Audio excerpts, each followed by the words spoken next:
C'est Marc Dupont-Avis, le producteur, qui avait envie d'adapter un livre de Guillaume Laurent qui s'appelait Happy Hand, l'histoire d'une main qui part à la recherche de son corps. Et il a vu mes courts-métrages et je pense qu'il a trouvé, celui qui le dira, mais en tout cas il a trouvé un écho en tout cas dans mes thématiques que j'abordais dans mes courts-métrages et qui pensait propice pour l'adaptation de ce livre-là. Et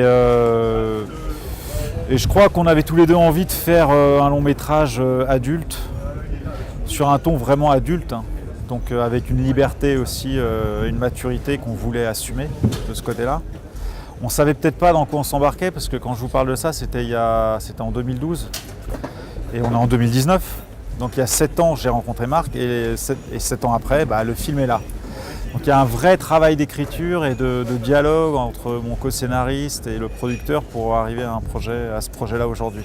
Ce qui m'a intéressé dans ce projet, c'est effectivement ce personnage finalement assez inédit au cinéma, un personnage qui n'a pas d'œil, qui n'a pas d'expression. Et pourtant, il fallait avoir de l'empathie pour cette main et être capable de la suivre pendant un long métrage, pendant toute une histoire. Donc c'était un challenge qui était assez amusant à relever, assez ludique aussi pour travailler, parce qu'il fallait développer et inventer tout le langage corporel de cette main, comment elle bouge, comment est-ce qu'elle s'assoit, comment on peut rentrer dans sa mémoire, comment ça pense une main, comment ça se souvient. Ça va être peut-être les souvenirs d'une main ne sont pas exactement les mêmes que les nôtres, c'est peut-être beaucoup plus fragmenté. En tout cas, voilà, il a fallu développer tout un langage sensoriel pour incarner ce personnage.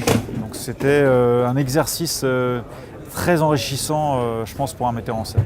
La difficulté effectivement de ce film, c'était il y a 2 histoires dans une en fait, dans ce film-là. On a le parcours de cette main qui s'échappe du frigo d'une fac de médecine pour aller retrouver son corps et qui essaye de se rapprocher de son corps pendant tout le film. Et on a aussi Naoufel, l'être auquel elle appartient, qui essaye de se rapprocher d'une jeune fille Gabrielle, dont il est tombé amoureux.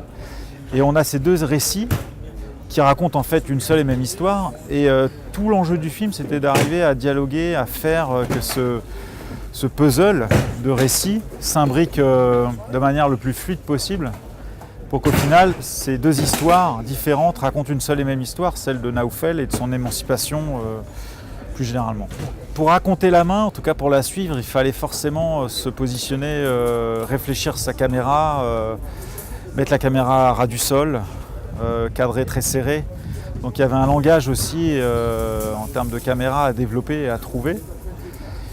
Moi je voulais quelque chose qui reste brut.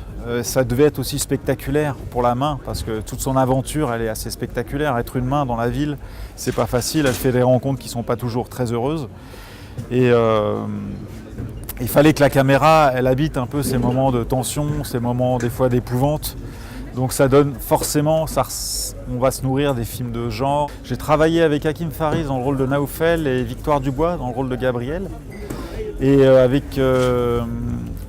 j'ai travaillé aussi avec Céline Rontet, qui s'occupait aussi avec moi de la direction des acteurs, parce qu'il fallait vérifier des choses en même temps qu'on shoot. On a shooté en fait, on a fait un tournage pour ce film-là. Donc on a enregistré les acteurs en même temps qu'on filmait leurs références corporelles pour telle ou telle scène. Et on a utilisé les sons et les voix captés lors du tournage, ce qui donne, à mon avis, un côté naturel qui est plus dur à obtenir ensuite à la barre. En post-synchro. Le film se situe plus précisément dans les années 80-90. Moi j'avais envie de soustraire cette histoire à l'ère numérique. Je voulais une époque où on manipulait beaucoup plus les choses que maintenant. Forcément le personnage c'est une main. Peut-être que si elle avait été aujourd'hui, elle aurait tapoté sur une tablette pour appeler un Uber pour aller rejoindre son corps. Quelque chose comme ça, je n'en voulais pas évidemment. Et je trouvais qu'il y avait... Déjà, c'est une époque qui résonne beaucoup avec la mienne. Donc tout ce qu'il y a, toutes les références qui sont de cette époque-là viennent de mon vécu à moi. Et je pense pas que, pour le coup, le choix de l'époque, c'est pas ce qui fait la modernité forcément ou non d'un film. C'est la façon dont on le raconte qui va en faire la modernité. Et je trouve que le resituer dans cette époque-là, avec toutes ces manipulations, les pages jaunes, c'est beaucoup plus compliqué pour elle de s'en sortir.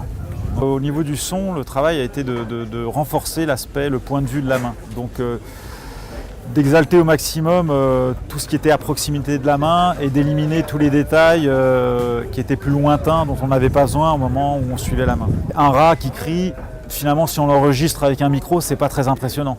Mais vu du point de vue de la main, il fallait le rendre impressionnant. Il fallait que ça se transforme. Bon, au Seigneur des Anneaux, passait pas loin de ces choses-là et il fallait y aller à fond.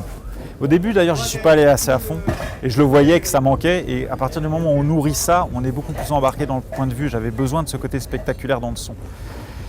Et le travail, je pense, qui a été remarquable avec Dan Levy au niveau de la musique, c'est la manière dont il s'est imbriqué et toutes ces transitions qu'il y a eu entre le sound design et la musique qui permettent de passer de l'un à l'autre sans s'interroger, de manière fluide. Et je trouve que c'est une matière sonore indispensable pour ce film qui est très tactile aussi. On a besoin de sentir ce support-là sonore. Il y a 11 ans, j'étais déjà là pour Skizen, un court-métrage que j'avais fait. Donc j'ai une histoire particulière avec la Semaine de la Critique et je suis ravi de les retrouver 11 ans après et de voir qu'ils sont aussi fidèles déjà peut-être à mon travail d'une certaine manière et au cinéma d'animation plus largement.